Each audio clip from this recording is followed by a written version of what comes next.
नाज़िर, गोसपुर भरिसां अगवा कयल 4 फ़नकारनि जी बाज़ियाबी लाइ पुलिस जो ऑपरेशन जारी आहे। उन हवाले सां वधीक अपडेट करे रहियो आहे मेराठ जो रिपोर्टर शेर ज़मान बेजाराणी। जी शेर ज़मान, छा तफ़सील आहिनि?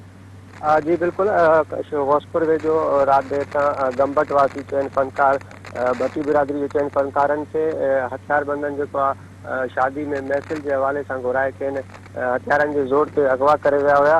उन अगवा जेको मुग़वी अगवा थिया आहिनि 4 ॼणनि में जेको आहे सो फनकार आहे सोहेल, मुज़म्मिल, इख़लाक़ ऐं उन समेत 4 ॼणनि खे जेको आहे सो नामालूम हथियारबंद अगवा करे विया। जंहिंखां पोइ कश्मीर ज़िले अंदरि जेको अगवाकारनि जो अंग आहे मुग़विन जो, उहो हिन वक़्तु ताईं नम थी वियो आहे। जॾहिं त 2 ॾींहं अॻु गोसपुर वेझो हिकु पुलिस एहलकार ऐं फ़ौरियत खे पिणु अगवा करे विया। जंहिंखां पोइ कश्मीर ज़िले अंदरि SSP कश्मीर अमजद अमन शेख जी जेको आहे सो अॻवानी में कश्मीर ज़िले जे दुरानीमार वारे कचे में जेको आहे ऑपरेशन हलंदड़ आहे। जॾहिं हिन वक़्तु ताईं सिंध जे मुख़्तलिफ़ ज़िलनि मां जेको आहे पुलिस नफ़री घुराए जेको कश्मीर जे कचे वारे इलाइक़े में ऑपरेशन हलंदड़ आहे। उन सिलसिले में जॾहिं SSP कश्मीर सां राब्तो थियो, उन ॿुधायो त मुग़विन खे जल्द खां जल्द बाज़ियाब करायो वेंदो ऐं जेको आहे असांजो ऑपरेशन हलंदड़ आहे। केतिरा ई दफ़ा जेको आहे माण्हुनि खे औरतां जे आवाज़ ते हिकाए जेको आहे बचायो वञे थो, पर उन बावजूद बि माण्हू कोन पिया सम्झनि, जंहिंजे करे ही वाक़िया पेश अचनि था